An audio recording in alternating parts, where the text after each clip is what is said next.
I'm farming at home here. My parents, they run a guest house here, and it's catered and self-catering holidays. The house itself can cater for 19 people, can sleep 19 people at a time.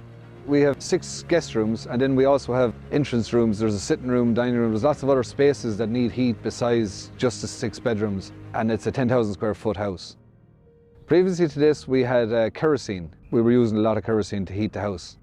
There's big stone walls in it, they're 3 foot wide, and single glazed windows, so you're looking at a big spend on kerosene every year. Somewhere between 15 and 19,000 a year to heat the house.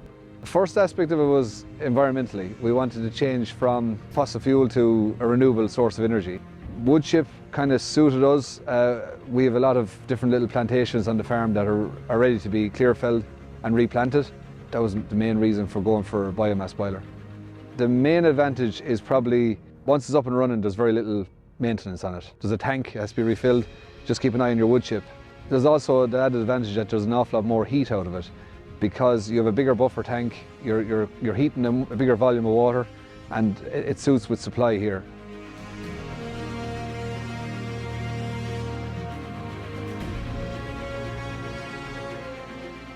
So we applied for the SSRH grant through Woodco.